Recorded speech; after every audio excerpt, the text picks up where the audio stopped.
SA. Chandrasekhar இருந்தார், அவர் மூலியமாக தளபதி விஜய் வந்தார், தளபதி விஜய் மூலியமாக ஜாசன் சஞ்சய் வராரு அப்படின்னு சொல்கிறல.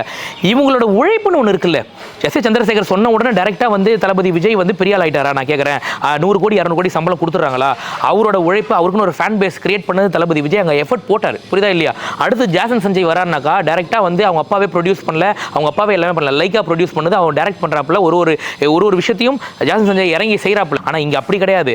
வெறும் மு.க. ஸ்டாலின் ஐயாவுக்கு பிறந்த ஒரே காரணத்தினால மட்டுமே தான் வந்து இன்னைக்கு உதயநிதி அவர்களும் துணை முதலமைச்சராக இருக்காருன்னு நான் சொல்லுவேன். ஏன்னா 2019 தான் அரசியல் அப்படின்ற அந்த வாடைக்குள்ளேயே வராரு உதயநிதி அவர்கள். வந்த உடனே 2021 எம்எல்ஏ, அடுத்த ஒரு வருஷத்தில் வந்து மினிஸ்டர், அடுத்த ஒரு வருஷத்தில் வந்து துணை முதலமைச்சர். இதை எப்படி நம்ம ஏற்றுக்க முடியும்? இதைத்தான் நம்ம சொல்கிறோம் நெப்போட்டிசம். இதை தான் வந்து உங்கள் உழைப்பணி போடுன்னு. இதே உதயநிதி அவர்கள் வந்து 2015 ஒரு 4 வருஷம் கட்சிக்காக உழைச்சிட்டு அதுக்கப்புறம் எம்எல்ஏ வந்தாருனாக்கா நான் ஒத்துக்கிறேன். எந்த ஒரு உழைப்புமே இல்லாமல் டேரெக்டாக வந்தவொடனே சேப்பாக்கத்தில் யாரை நிற்க வச்சாலும் திமுக தான் ஓட்டு போடுவாங்க, நமக்கு தெரியும். அங்கே கொண்டு வந்து நிற்க வைக்கிற டஃப்பான தொகுதியில் கொண்டு நிற்க வைக்க வேண்டியது. யோசிச்சு பாருங்க நீங்கள். இப்போ என்னையெல்லாம் நீ மேடையில் ஏற்றி எனக்குலாம் மைக்கை கொடுத்துன்னு வச்சுக்கோ, கீழே கிழிச்சு விட்ருப்பேன்.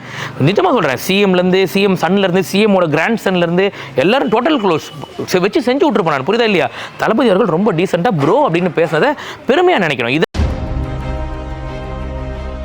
இப்போ திமுக காரங்க எல்லாம் வந்து பார்த்தீங்கன்னாக்கா ரொம்ப கஷ்டப்பட்டு போராடலாம்.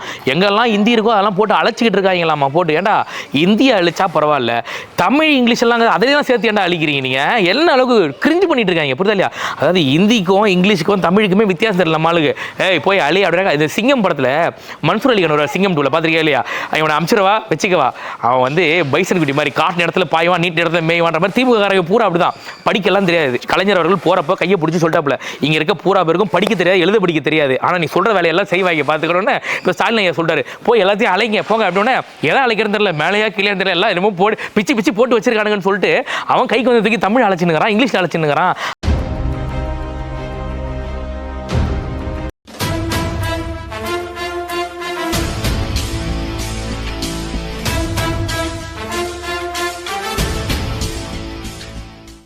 நெக்ஸ்ட் ஜென்ரேஷன் அப்படின்னு வரும்போது வாரிசு அரசியல் அப்படின்ற மாதிரி சொல்கிறாங்க. உதயநிதி, அடுத்து இன்பநிதி அப்படின்ற மாதிரி சொல்கிறாங்க. அப்போது விஜய் வந்து ஏன் எஸ்ஏசியோட அந்த ஒரு இதில் சினிமாவுக்கு வந்தார். இப்போ ஜேசன் சஞ்சய், விஜயோட மகன் அவர்கள், அவருமே வந்து இன்னைக்கு ஒரு டைரக்டராக வராரு அப்படின்னா அது எல்லாமே ஒரே தானே, அப்பா மூலயமா தானே அவரு வந்தார். இல்லைனா இவ்வளோ பெரிய ஒரு ப்ரொடக்ஷன் கம்பெனியில் கொடுப்பாங்களா அப்படின்ற ஒரு கேள்வி. இந்த கேள்வி கேட்கறது யாருன்னு தெரியும். திமுக தற்கொலை தானே இந்த கேள்வி கேட்குறானுங்க. நல்ல ஒரு விஷயத்துக்கு பதில் சொல்கிறேன், நல்லா தெளிவாக புரிஞ்சுக்கோ. இப்போ உதயநிதி அரசியலுக்கு வரக்கூடாதுன்னு நீங்கள் யாருமே சொல்லலை, இன்பநிதி அரசியலுக்கு வரக்கூடாதுன்னு யாருமே சொல்லலை. நல்ல ஒரு விஷயத்தை புரிஞ்சுக்கோங்க. ஏன் இன்னும் வந்து அவர் எஸ்.ஏ. சந்திரசேகர் இருந்தார், அவர் மூலியமாக தளபதி விஜய் வந்தார், தளபதி விஜய் மூலியமாக ஜாசன் சஞ்சய் வராரு அப்படின்னு சொல்கிறல. இவங்களோட உழைப்புன்னு ஒன்று இருக்குல்ல. எஸ்.ஏ. சந்திரசேகர் சொன்ன உடனே டேரெக்டாக வந்து தளபதி விஜய் வந்து பெரிய ஆள் ஆகிட்டாரா? நான் கேட்குறேன். 100 கோடி 200 கோடி சம்பளம் கொடுத்துட்றாங்களா? அவரோட உழைப்பு, அவருக்குன்னு ஒரு ஃபேன் பேஸ் கிரியேட் பண்ணது தளபதி விஜய். அங்கே எஃபர்ட் போட்டார், புரியுதா இல்லையா? அடுத்து ஜாசன் சஞ்சய் வராருனாக்கா டேரெக்டாக வந்து அவங்க அப்பாவே ப்ரொடியூஸ் பண்ணல, அவங்க அப்பாவே எல்லாமே பண்ணல, லைக்காக ப்ரொடியூஸ் பண்ணது அவன் டேரக்ட் பண்ணுறாப்புல. ஒரு விஷயத்தையும் ஜாசன் சஞ்சய் இறங்கி செய்கிறாப்புல. நான் என்ன சொல்ல வரேன்னா, இதுக்கும் அதுக்கும் கம்பேரிசன் பாருங்கள். அப்பா வந்து எந்த இடத்துலையுமே பையன் வந்து என்னோட இன்ஃப்ளூயன்ஸ், அப்பாவோட இன்ஃப்ளூயன்ஸ் யூஸ் பண்ணல இங்கே. ஆனால் இங்கே அப்படி கிடையாது. வெறும் மு.க. ஸ்டாலின் ஐயாவுக்கு பிறந்த ஒரே காரணத்தினால மட்டுமே தான் வந்து இன்னைக்கு உதயநிதி அவர்களும் துணை முதலமைச்சராக இருக்காருன்னு நான் சொல்லுவேன். ஏன்னா 2019 தான் அரசியல் அப்படின்ற அந்த வாடைக்குள்ளேயே வராரு உதயநிதி அவர்கள். வந்த உடனே 2021 எம்எல்ஏ, அடுத்த ஒரு வருஷத்தில் வந்து மினிஸ்டர், அடுத்த ஒரு வருஷத்தில் வந்து துணை முதலமைச்சர். இதை எப்படி நம்ம ஏற்றுக்க முடியும்? இதைத்தான் நம்ம சொல்கிறோம் நெப்போட்டிசம். இதை தான் வந்து உங்கள் உழைப்பணி போடுன்னு. இதே உதயநிதி அவர்கள் வந்து 2015 ஒரு 4 வருஷம் கட்சிக்காக உழைச்சிட்டு அதுக்கப்புறம் எம்எல்ஏ வந்தாருனாக்கா நான் ஒத்துக்கிறேன். எந்த ஒரு உழைப்புமே இல்லாமல் டேரெக்டாக வந்தவொடனே சேப்பாக்கத்தில் யாரை நிற்க வச்சாலும் திமுக தான் ஓட்டு போடுவாங்க, நமக்கு தெரியும். அங்கே கொண்டு வந்து நிற்க வைக்கிற டஃப்பான தொகுதியில் கொண்டு நிற்க வைக்க வேண்டியது. யோசிச்சு பாருங்க நீங்கள். இந்த மாதிரி எல்லாத்தையும் அவங்க பண்ணிட்டு அதுவும் எப்படி ஒன்றா அவன் யோசிச்சு பாருங்க. இந்த மாதிரி தற்கொலைத்தனமான கேள்விகள்லாம் திமுக காரன் மட்டும் தான் கேட்பான். பிரஸ் மீட்டுக்கு வர மாட்டாரு, ஏன் அதை அரேஞ்ச் பண்ண மாட்டாரு? சரி, நான் என்ன கேட்குறேன், தினம் நடக்கிற பிரச்சனைகள் எங்களுக்கு தெரியும், புரியுதா இல்லையா? இப்போ அந்த பிரச்சனைகளை தெரிஞ்சு அதுக்காக நாங்கள் வேலை செய்யணுமா, இல்லை ப்ரெஸ் மீட்டுக்கு ப்ரெஸ்ஸை கொடுத்து ப்ரெஸ்ஸை வாழ வைக்கிறது, ப்ரெஸ்ஸை சம்பாதிக்கிறதுக்கு ஒரு வேலை பார்க்கணுமா? நல்லா யோசிச்சு பாருங்க நீங்கள். நான் என்ன கேட்குறேன், முதலமைச்சர் மு.க. ஸ்டாலின் எத்தனை ப்ரெஸ் மீட் கொடுத்தாரு எனக்கு நீங்கள் சொல்லணும், எந்தெந்த தேதியில் கொடுத்தாருன்னு சொல்லணும், அதை எடுத்து நான் டெலிகாஸ்ட் பண்ணுவேன். உதயநிதி எத்தனை ப்ரெஸ் மீட் கொடுத்தாருன்னு நமக்கு தெரியணும். ஒரு அண்ணாமலை சொல்கிறார் யூபிஎஸ்சி எக்ஸாம் பாஸ் பண்ணு, குருகுரும் எழுந்து ஓடின காட்சியெல்லாம் நம்ம பார்த்துக்கிறோம். நம்ம சொல்கிறது புரியுதா இல்லையா? அந்த அளவுக்கு அப்படியே எப்படி சொல்கிறது, இந்த கொக்கோ விளையாடும் போது தொட்டவனும் ஓடுவான் ஒருத்தன், அந்த மாதிரி உதயநிதி எகிரி குச்சி ஓடுறாப்புல. ஒரு கேள்வி கேட்டவனே எதுக்கு எக்ஸாம்னு ஒன்று. அப்போ நீங்கள் கொடுக்கறதுக்கு பேர்லாம் இதெல்லாம் ப்ரெஸ் மீட்டா? அப்படியே போகிற போக்கில் ஹாய் பாய்ன்னு சொல்லிட்டு போது ப்ரெஸ் மீட்டா? நரேந்திர மோடி அவர்களே 11 வருஷம் ஆச்சு ப்ரெஸ் மீட் கொடுக்கறதுக்கு, புரியுதா இல்லை? இன்னும் 11 வருஷமாக ப்ரெஸ் மீட் கொடுக்கல. ப்ரெஸ் மீட் கொடுக்கறதால மக்களுக்கு நல்லது நடந்தணும்னு கிடையவே கிடையாது. மக்கள் பிரச்சனைக்காக பேசினா போதும், அதுக்காக அவங்க என்ன செயல்படுறாங்க, அவங்க என்ன ஒரு ஸ்டெப் எடுக்கிறாங்கன்னு தெரிஞ்சால் போதும். இந்த ப்ரெஸ் மீட் அப்படின்றது ஒரு மீடியாக்களுக்கு ஒரு தீனி, அவ்வளோதான். அதுலேருந்து ஒரு விஷயத்தை கண்டுபிடிச்சி ஒன்றுமே இல்லை. ப்ரெஸ் மீட் எல்லாம் விட்டுரு. தளபதி அவர்கள் 2ஆம் ஆண்டு துவக்க விழான்னு ஒன்று பண்ணார்ல, அதில் எவ்வளோ குறைய கண்டுபிடிச்சாங்க யோசிச்சு பார்த்தீங்கன்னா இல்லையா? இதில் ப்ரெஸ் மீட்னு வச்சாக்கா இதை அப்படி பேசிட்டாங்க, அதை அப்படி பேசிட்டாங்க, இந்த மாதிரி ஒன்று பண்ணிட்டு இருப்பாங்க. அதுக்கு நாங்கள் ஆள் கிடையாது. நாங்கள் வந்து மக்களுக்காக வந்தோம், ப்ரெஸ்ஸுக்காக நாங்கள் வரல. புரிஞ்சுக்கோங்க தயவு செஞ்சு. ப்ரெஸ்ஸுக்கு கொடுக்குறதால மக்களுக்கெல்லாம் நல்லது நடந்து மக்கள்லாம் ஓஹோன்னு போயிடுவாங்க அப்படின்னாக்கா இந்நேரம் எப்பயோ ஓஹோன்னு போயிருக்கணும், புரியுதா இல்லையா? அப்படி ஓஹோன்னு போயிருக்கணும்னா முதல்ல முதலமைச்சரும் துணை முதலமைச்சரையும் ஒரு 5 நிமிஷம் அந்த சேரில் உட்காந்து பதில் சொல்லுங்க, கொடுக்கணும் ஓட வேணான்னு சொல்லிட்டு. நிறைய பேர் கேட்ட விஷயம் என்னன்னா, இவர் ஒரு அரசியல் தலைவராக வரப்போறாரு, இவர் வந்து ஒரு நக்கலா தென்னாவுட்டா ப்ரோ அப்பெல்லாம் வந்து பேசலாமா அப்படின்ற மாதிரி அவர் ப்ரோன்னு சொல்லி பேசினார். அதாவது நல்லா கேட்டுக்கோ, ப்ரோ அப்படின்னு சொல்கிற வார்த்தை ரொம்ப கேவலம் அப்படின்னு சொன்னால் அப்போது கண்டவன்ற வார்த்தையை என்ன தெரிய கொண்டு போய் வைக்கலாம்? யோசிச்சு பாருங்க. நீங்கள் கண்டவன்ற வார்த்தையே கடந்து போயிடுறீங்க. நீங்கள் இந்த ப்ரோன்ற வார்த்தையை மட்டும் எப்படி எடுத்து வச்சு பேசுறீங்க? நீங்கள் ப்ரோன்ற வார்த்தை தப்பு கிடையாது. ப்ரோ என்ன தப்பு இருக்குது? இப்போ வந்து ஒருத்தர் கலாய்க்கிறார், யார்? சீமான் வந்து சொல்கிறாரு இட்ஸ் வெரி ராங் ப்ரோ அப்படின்றாரு. அப்படியே போகிற போக்கில் ஒரு தட்டு போ அப்படி ஓரமா அப்படின்னு சொல்லிட்டு ஒரு வார்த்தையை தூக்கி போடுறாப்புல. அதை திறநிதி திருடன், பெண்களை தடவறவன் அப்படின்லாம் சொல்லாமல் ப்ரோன்னு சொல்கிறத அவங்க புரிஞ்சுக்கணும். இதை வந்து ரொம்ப டீசெண்டாக சொல்கிறவர். இன்னும் வந்து இப்போ என்னையெல்லாம் நீ மேடையில் ஏற்றி எனக்குலாம் மைக்கை கொடுத்து வச்சுக்கோ, கீழே கிழிச்சு விட்டுருப்பேன். நிஜமாக சொல்கிறேன். சிஎம்லேருந்து, சிஎம் சன்லேருந்து, சிஎம்மோட கிராண்ட் சன்லேருந்து எல்லாரும் டோட்டல் க்ளோஸ் வச்சு செஞ்சு விட்டுருப்பேன் நான், புரியுதா இல்லையா? தளபதி அவர்கள் ரொம்ப டீசெண்டாக ப்ரோ அப்படின்னு பேசுனதை பெருமையாக நினைக்கணும். இதை வந்து நீ பேசுகிறனாக்கா அப்போ சொல்லு, வேறு மாதிரி வேணா பேச சொல்லலாம், ஒன்றும் தப்பு இல்லை. இப்போ ஹிந்தி அப்படின்ற ஒரு விஷயத்தை ஒழிக்கணும் அப்படின்னு ஒன்று போகுது. அதே நேரத்தில் இங்கே விஜய் அவர்கள் வந்து அதை பற்றி பெருசாக எதுவும் பேசலை. ஏன்னா ஹிந்தி அப்படின்னு சொல்லிட்டா பிரசாந்த் கிஷோரா வந்து பிஹாரி தள்ளி விடணுமே அப்படின்ற மாதிரி சொல்கிறாங்க. அதனால தான் இன்னும் விஜய் அதை பற்றி அட்ரஸ் பண்ணலை. இல்லை நல்ல ஒரு விஷயத்தை புரிஞ்சுக்கோங்க. இதுவும் ஒரு தற்கொலைத்தனமான ஒரு கேள்வி தான், புரியுதா இல்லையா? நல்லா கேட்டுக்கோங்க. இப்போ பீகாரி அவர் வந்தார், அவர் கோச்சுப்பார், அவர் வந்து பார்த்தீங்கன்னாக்கா அவர் இந்திக்காரன், இந்தி எதிர்ப்பாக இவர் பேசக்கூடாது அப்படின்னாக்கா தளபதி அவர்களோட வாயிலேருந்து மும்மொழி கொள்கைன்ற வார்த்தையை வந்திருக்கக்கூடாது, புரியுதா இல்லையா? தளபதி அவர்கள் மும்மொழி கொள்கை அப்படின்ற ஒரு வார்த்தையை எடுத்து வைக்கிறாரா, அது எல்லாமே அடங்கும். தெளிவாக ஒரு விஷயத்தை புரிஞ்சுக்கணும். தளபதி அவர்கள் சொல்லிட்டார் ரொம்ப தெளிவாக. என்னன்னா 3வது மொழின்றது கட்டாயம்லாம் கிடையாது, தேவைப்பட்டால் 10 மொழி கூட படிக்கட்டும், புரியுதா இல்லையா? நீ திணிக்காதன்றது தான் இங்கே சொல்கிறார், புரியுதா இல்லையா? மும்மொழி கொள்கை இந்தி தேவையில்லை அப்படின்னு தான் சொல்கிறோம். அந்த 3வது மொழி 4வது மொழி அவன் விருப்பம், 2 கம்பல்சரி வேணும். ஒன்று தமிழ், இன்னொன்று இங்கிலீஷ். பிரசாந்த் கிஷோர் இந்தியிலேயே பேசினாரு, பிரசாந்த் கிஷோரே இங்கிலீஷை தானே பேசினாரு. அப்போ மும்மொழி கொள்கையை அவரும் ஏற்றுக்கிறாரு தானே அர்த்தம். யோசிச்சு பாருங்க. நீங்கள் அப்போ நீங்கள் வந்து பிரசாந்த் கிஷோர் இந்திக்காரனால இந்தியில் பேச வேணாமன்னா பிரசாந்த் கிஷோர் இந்தியில் பேசியிருந்தா நீங்கள் இந்தியை ஆதரிக்கிறீங்கன்னு சொல்லலாம், சரியா? அவர் இங்கிலீஷ் தானே பேசுகிறார், கட்டாய மொழியான இங்கிலீஷ் தானே அவர் பேசினார். அவர் அப்புறம் எப்படி மும்மொழி கொள்கையை வந்து தளபதி அவர்கள் எதுவுமே பேசுறேன்னு சொல்லுவீங்க? அதே மாதிரி நீங்கள் வந்து இந்த இந்தியை எதுக்குறதுன்னு ஒரு காமெடி ஒன்று ஞாபகம் வந்துச்சு. இப்போ திமுக காரங்க எல்லாம் வந்து பார்த்தீங்கன்னாக்கா ரொம்ப கஷ்டப்பட்டு போராடலாம், எங்கெல்லாம் இந்தி இருக்கோ அதெல்லாம் போட்டு அழைச்சிக்கிட்டு இருக்காங்களாமா. போட்டு ஏன்டா இந்தியா அழிச்சா பரவாயில்ல, தமிழ் இங்கிலீஷ் எல்லாம் அதையெல்லாம் சேர்த்து ஏன்டா அழிக்கிறீங்க? நீங்கள் என்ன அளவுக்கு கிரிஞ்சு பண்ணிட்டு இருக்காங்க, புரியுதா இல்லையா? அதாவது இந்திக்கும் இங்கிலீஷுக்கும் தமிழுக்குமே வித்தியாசம் தெரியல நம்மளுக்கு. போய் அழி அப்படின்னா இந்த சிங்கம் படத்தில் மன்சூர் அலிகான் ஒரு சிங்கம் 2 பார்த்துருக்கா இல்லையா? அவனை அமிச்சிடவா வச்சுக்கவா, அவன் வந்து பைசன் குட்டி மாதிரி காட்டு இடத்துல பாய்வான், நீட் இடத்துல மேய்வான்ற மாதிரி திமுக காரங்க பூரா அப்படிதான். படிக்கலாம் தெரியாது. கலைஞர் அவர்கள் போறப்ப கையை பிடிச்சி சொல்லிட்டாப்புல, இங்க இருக்க பூரா பேருக்கும் படிக்க தெரியாது, எழுத படிக்க தெரியாது, ஆனா நீ சொல்ற வேலையெல்லாம் செய்வாங்க பார்த்துக்கணும்னு இப்போ ஸ்டாலின் ஐயா சொல்றாரு. போய் எல்லாத்தையும் அழைங்க போங்க அப்படின்னா எதை அழைக்கிறது தெரியல, மேலையா கீழே தெரியல, எல்லாம் என்னமோ பிச்சு போட்டு வச்சிருக்கானுங்கன்னு சொல்லிட்டு அவன் கைக்கு வந்ததுக்கு தமிழ் அழைச்சினுங்கிறான், இங்கிலீஷ் அழைச்சினுங்கிறான். அந்த அளவுக்கு தற்குறித்தனமா இவங்க பண்ணிட்டு இவங்க வந்து இந்தி எதிர்ப்பான். முதல்ல உங்க கட்சியில் இருக்கவங்களுக்கு தமிழ் எது, இங்கிலீஷ் எது, இந்தி எதுன்னு முதல்ல சொல்லி கொடுங்க, சரியா? அதுக்கப்புறம் இன்னொரு கேள்வி வரை கேட்குறாங்கன்னாக்கா எவ்வளோ கஷ்டப்பட்டு போராடுறாங்க, மாதிரி போய் அவ்வளோ தைரியமாக வந்து இந்தியை அழைக்கிறாங்கன்னா அந்த தைரியம் யாருக்கு இருக்கும்? திமுக காரனுக்கு மட்டும்தான் இருக்கும். இதெல்லாம் எவ்வளோ ஒரு காமெடி. அதாவது இதெல்லாம் பார்த்தீங்கன்னா 2025 சிறந்த காமெடி அடுத்த படத்துலேயே வைக்கலாம். யாரு அடுத்து? கிருத்திகா உதயநிதி ஒரு படம் எடுக்கிறாங்கன்னா அந்த படத்தில் இந்த காமெடி வைக்கலாம். அந்த மாதிரியான ஒரு காமெடி தைரியம்ன்றது திமுக காரனுக்கு மட்டும் தான் இருக்கும். எத்தனை எஃப்ஐஆர் வாங்கினாங்கன்னு ஒன்று.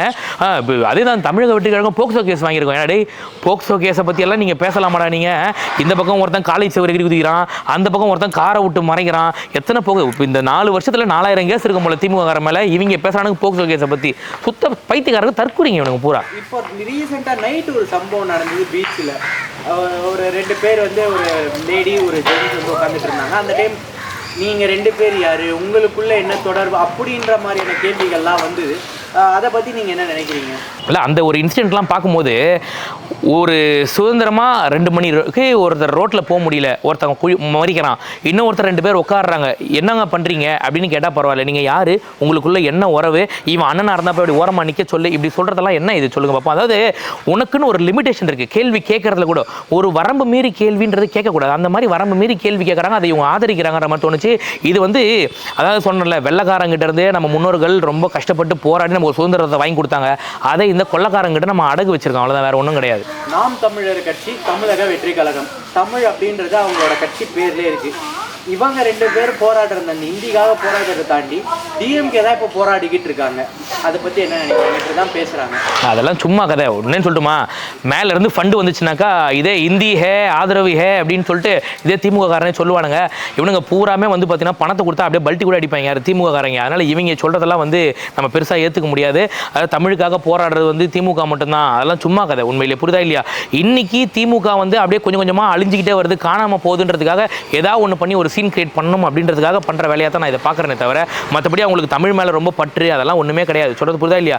தமிழ் மேலே பற்று அப்படின்னாக்கா இவங்க தமிழ் மக்கள் மேலே என்ன வந்து அக்கறை வச்சு இவங்க எல்லாம் பண்ணிட்டாங்க யோசிச்சு பாருங்க நீங்கள். அதனால் இவங்க பேசலாம் சும்மா, அதெல்லாம் வேடிக்கை, அதெல்லாம் ஏதாவது ஒன்று பண்ணிகிட்டே இருக்கணும், எல்லாம் காணாமல் போயிடும். எப்படி சீமான் வந்து டெய்லி ப்ரெஸ்ஸை கூப்பிட்டு பேசிட்டே இருக்க, அப்படி 4 நாள் சீமான் பேசலைனாக்கா சீமானை கைது பண்ணிட்டாங்களா நம்மளே தேடுவோம், சீமான் இருக்காரா இல்லையான்னு. அந்த மாதிரி திமுக இப்போ காணாமல் போயிட்டு இருக்கு. அது தெரியணுன்றதுக்காக கொஞ்சம் ஓவர் ஆக்டிங் பண்ணுறாங்க, கொடுத்த காசுக்கு மேலே கூப்பிட்றாங்க, வேற ஒன்றும் கிடையாது. முதல்ல 2 விஷயம் நான் இங்கே வந்து உங்களுக்கு பதில் சொல்ல. முதல் விஷயம் நீங்கள் கேட்டது செல்ஃபோன் உள்ளே கொண்டு போக வேணாம் அப்படின்னு சொன்னாங்க. என்ன காரணம் அப்படின்னு பார்த்தீங்கன்னாக்கா, செல்ஃபோனை கொண்டு போயிட்டோம் அப்படின்னாக்கா எல்லாருமே அங்கே வந்து ஒரு 2000 பேர் 2500 பேர் கூடியிருக்கான் அப்படின்னாக்கா 2500 பேரில் 2000 பேர் ஃபோன் எடுத்து படம் பிடிக்க தான் பார்ப்பான். புரியுதா இல்லையா? என்ன பேசுகிறாங்க, அதுலேருந்து என்ன தெரிஞ்சுப்போம், பக்கத்தில் இருக்கவனுக்கு தெரியுதா இல்லையா, அதெல்லாம் ஒன்றுமே கிடையாது. இவன் ஃபோன் வைக்கணும், முன்னாடி இருக்கவன் இவனை மறைச்சானா இவன் சேர் மேலே ஏறி நிற்பான். இந்த மாதிரியான அராஜகம் அட்டகாசம்லாம் பண்ணுவாங்க. ஏன்னா ஒரு தலைவர் வந்து இந்த மாதிரி பேசுகிற போது அது வீடியோ எடுக்க கண்டிப்பாக பார்ப்பாங்க, அது தப்பு கிடையாது. இந்த மாதிரி டிஸ்ட்ராக்ஷன் இருக்கக்கூடாதுன்னா ஃபோன் வேண்டான்னு சொன்னது. இது நம்பகத்தன்மை இல்லாமலாம் கிடையாது, ஃபோன் வேணாம்னு சொன்னார். புரியுதா இல்லையா? இதே பரந்தூருக்கு வந்தார், எல்லாரும் ஃபோனை தூக்கி பேக்கெட்டில் வைங்க, யாரும் எடுக்கக்கூடாதுன்னு சொன்னாங்களா என்ன? நான் கேட்குறேன். வெளியில் வர பொது இடங்கள்ன்றது வேற, ஒரு இடம் ஒரு அரங்கம், இங்கே நம்ம இதுக்குன்னு ஒரு டெக்காரம் இருக்குன்றது அதை மெயின்டைன் பண்ணணும். அது புரியுதா இல்லையா? அதை தான் அவர் பண்ணியிருக்காரு. 2வது விஷயம், நீங்கள் இன்னொரு கேள்வி கேட்டீங்க இல்லையா, சாப்பிடும்போது தமிழக வெற்றிகள் தொண்டர்கள் நின்றுட்டு சாப்பிட்டாங்கன்ட்டு. பொதுச் செயலர் ஆனந்த் அவர்கள் ஒரு விஷயத்த சொன்னார், நல்லா புரிஞ்சுக்கணும். மதிய உணவு ரெடி ஆகிடுச்சு, எல்லாரும் போய் சாப்பிடுங்க அப்படின்னு சொன்னதுக்கப்புறமா பெண் நிர்வாகிகளை முதல்ல சாப்பிட வச்சுட்டு அதுக்கப்புறம் நீங்கள் சாப்பிடுங்கன்னு சொன்னாங்க. பெண் நிர்வாகிகள் உட்காந்து சாப்பிட்டு இருக்காங்க, அந்த டைமில் பசி எடுக்கிறவங்க நின்றுட்டு சாப்பிட்டாங்க. இதுதான் நடந்த விஷயம். இதை எப்படி வேணால் மாற்றி திருச்சி பேசலாம். சொல்கிறது புரியுதா இல்லையா? தளபதி விஜய் அவர்களுக்கே சோறு போடாமல் நிற்க வச்சு சாப்பிட வச்சாங்கன்னு கூட சொல்லலாம். இவங்க அந்த மாதிரி சொல்கிறவங்க தான். இவங்க எதனால் சொன்னாங்க, என்ன காரணம்ன்றது நீங்கள் தெரிஞ்சுக்கணுன்றதுக்காக சொல்கிறேன். இதுவும் ஒரு தற்கொலைத்தனமான கேள்வி தான், வேற ஒன்றும் இல்லை. இது ஆனிவர்சரி முடிச்சதுக்கு அப்புறமே வந்து நிறைய பேர் வந்து நிறைய விதமாக இதை பேச ஆரம்பிச்சிட்டாங்க, கிரிட்டிசைஸ் பண்ண ஆரம்பிச்சிட்டாங்க.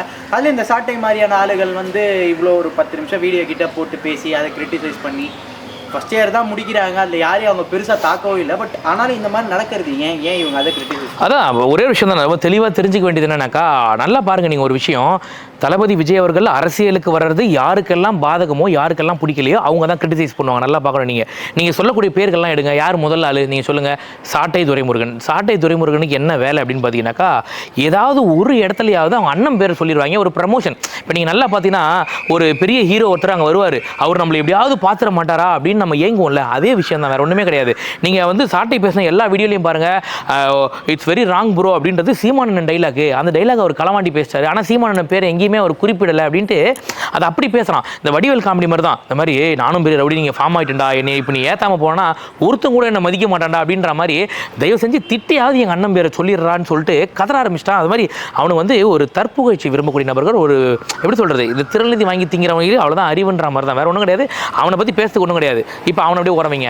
அடுத்து இந்த திமுகவோட ஐடி விங்க, இந்த திமுகவோட உடன்பிறப்புகள், கொத்தடிமைகள், இந்த வானவில் நண்பர்கள், யாரை வேணால் நீங்கள் வச்சுக்கோங்க, சரியா? இப்போ அவங்களுக்கு என்ன பாதகம்னாக்கா, இன்னைக்கு மக்களை முட்டாளாக்கி தான் சொல்கிறது தான் கணக்கு, சரியா? இது எவ்வளோ புருஷன் கணக்கு மாதிரி தான், 2 1 4 அப்படின்ற மாதிரி இவங்க சொல்கிற கணக்கு தான் எல்லாமே.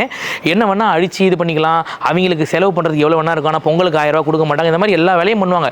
இதை எதிர்த்து கேள்வி கேட்டு இப்போ ஆட்சியை ஒருத்தன் பிடிக்கிறதுக்கு ஒருத்தன் வரானும் போது கண்டிப்பாக அவங்க பாதகமாக தான் இருக்கும். ஸோ இந்த பாதகம் யாருக்கெல்லாம் அப்படின்னாக்கா, யாரெல்லாம் இப்போ மக்களை சுரண்டி தின்னுட்டு இருக்காங்களோ அவங்களுக்கெல்லாம் பாதகமாக இருக்கும். ஸோ இதை மக்கள் தெரிஞ்சுக்கணும், வேற ஒன்றும் இல்லை. இப்போ விஜய் அவர்களோட அந்த ஸ்கூல் பற்றி நிறைய பேர் நிறைய விஷயம் பேசிகிட்டு இருக்காங்க, ஆனால் ஏன் இன்னும் விஜய் அதை பற்றி எதுவும் அட்ரஸ் பண்ணலை அப்படின்ற ஒரு கேள்வி இருக்குது. அதாவது நான்சென்ஸான ஒரு கேள்விக்கெல்லாம் பதில் சொல்லி என் எனர்ஜியை வேஸ்ட் பண்ண விரும்பலை அப்படின்றத அது ஒரே காரணம். ஒரே ஒரு விஷயம் நான் கேட்பேன், நான் கேட்குறதுக்கு நீங்களே எனக்கு பதில் தெளிவாக சொல்லிடணும், சரியா? இப்போ தளபதி அவரோட ஸ்கூல்னு சொல்கிறீங்க, சரியா? இப்போ தளபதியோட ஸ்கூல் அப்படின்னாக்கா அந்த ஸ்கூலோட ஃபவுண்டர் CEO யாருன்னு எனக்கு ஒரே ஒரு கேள்வி நீங்கள் எனக்கு இருக்குது, அதுக்கு பதில் நீங்கள் சொல்லி ஆகணும். அதோட ஃபவுண்டர் CEO யாருன்னா அது ஒரு சேரிட்டி நடத்துது. அந்த சேரிட்டியோட பேர் யாருன்னா குமாரலிங்கம் அப்படின்றவர் தான் நடத்துறாரு.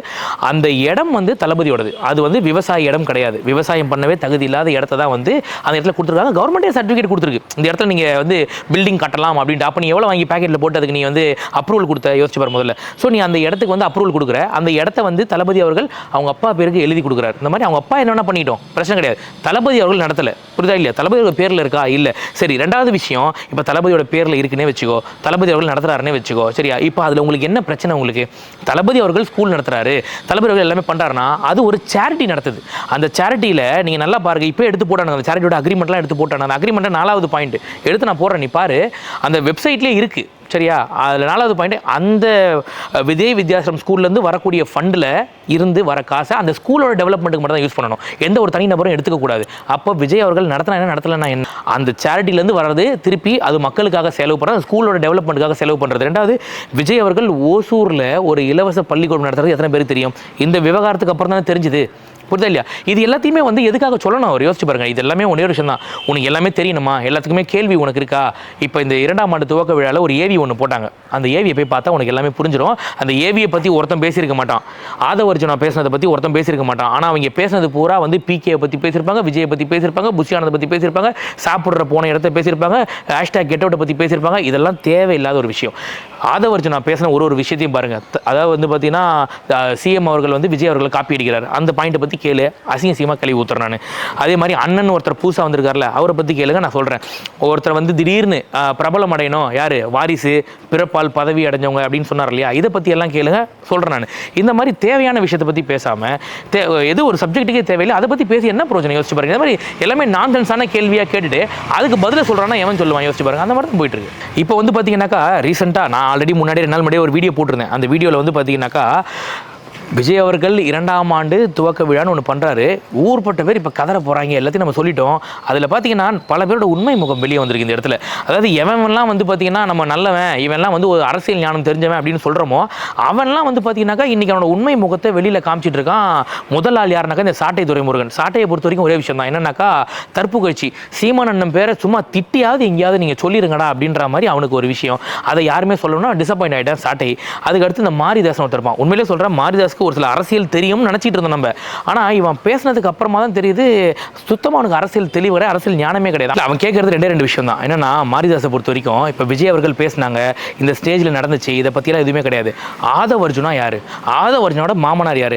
ஆதவர்ஜுனோட மாமனார் ஏதாவது கட்சி நடத்துறாரா? அதாவது ஆதவர்ஜுனோட மாமனார் இருக்கார் லாட்ரி மார்ட்டின், அவருக்கும் டிவிக்கும் ஏதாவது சம்மந்தம் இருக்கா? எவனா நிரூபிக்க முடியுமா? இந்த மாதிரி நிரூபிக்க முடியாத விஷயங்களை கொண்டு வந்து இங்கே போட்டு இதைத்தான் இப்படி இதைத்தான் அப்படின்னு சொல்லிட்டு மக்களை தவறாக ரொம்ப சித்தரிக்கிறாங்கன்றதை இந்த இடத்துல நான் சொல்ல வரேன், வேற ஒன்றுமே கிடையாது.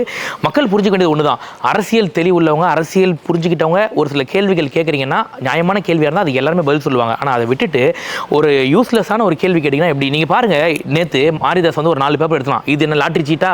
இந்த லாட்ரி சீட்டு வந்து இவ்வளோக்கு விற்கிறாங்களா? இது என்ன இன்னொரு லாட்ரி சீட்டா? இது போலி லாட்ரி சீட்டா? டே இப்போ என்னடா சொல்ல வர, என்ன சொல்ல வர, அது ஒழுங்காக சொல்லுடா. இப்போ இது எல்லாத்தையும் பண்ணி ஊழல் பண்ணவன் யாரு? லாட்ரி மார்ட்டின் அப்படின்றவன். சரிடா, இப்போ லாட்ரி மார்ட்டின் கதையாடா இங்கே கொண்டு வர. இப்போ லாட்ரி மார்ட்டினோட மருமகன் யாரு? ஆதவர்ஜுனா. சரிடா, இருக்கட்டும்டா. இப்போ லாட்ரி மார்ட்டினோட மருமகன் ஆதவர்ஜுனாவா இருந்தா இப்போ என்னடா பிரச்சனை? ஆதவர்ஜுனோட சொத்து மதிப்பு எவ்வளோ? உன்ட்ட ஆதாரம் இருக்கா? எடுத்து போடு. அதாவது தற்குறித்தனமாக பேசுது, வாய்க்கு வந்தது எல்லாத்தையும் வளருது. இது பார்த்து திடீர்னு பார்த்தா சாட்டை பார்த்தீங்கன்னா திமுக வந்து 3000 கோடி பிகேக்கு கொடுத்துச்சு அப்படின்னு சொல்றது, இதெல்லாம் உன்ட்ட ஏதாவது ஆதாரம் இருக்கா? நான் என்ன சொல்கிறேன், ஒரே விஷயம் தான், ஆதாரம் இல்லாத விஷயங்களை பற்றி தயவு செஞ்சு பேசாதீங்க. திரும்ப திரும்ப சொல்கிறேன், உங்களுக்கு பதில் சொல்கிறது எங்களோட வேலையில். எங்களுக்கு பல வேலைகள் இருக்குது, மக்களோட முன்னேற்றத்தை பார்க்கறதுக்கு, மக்களை நல்ல வழிப்படுத்துறதுக்கு பல வேலைகள் இருக்குது எங்களுக்கு. உங்களுக்கு பதில் சொல்கிறதுக்காக எங்கள் அம்மா அப்பா எங்களை பெற்று போடல, தெரிஞ்சுக்கோங்க. அதனால் நீ கேட்குற கேள்வியை ஒரு யூஸ்ஃபுல்லான கேள்வியாக கேளு. ஓகேப்பா, இது நல்ல ஒரு வேல்டான பாயிண்ட்டு, நாங்களும் கட்சியில் சொல்கிறோம் இந்த மாதிரிலாம் பண்ணக்கூடாதுன்னு சொல்லிட்டு எல்லாமே புருடா கேள்வி, எல்லாமே தற்குறித்தனமாக கேட்டால் நம்ம என்ன பண்ணுறது யோசிச்சு பாருங்க. அந்த மாதிரி தான் பண்ணிட்டு இருக்காங்க நீங்கள் பூராவுமே.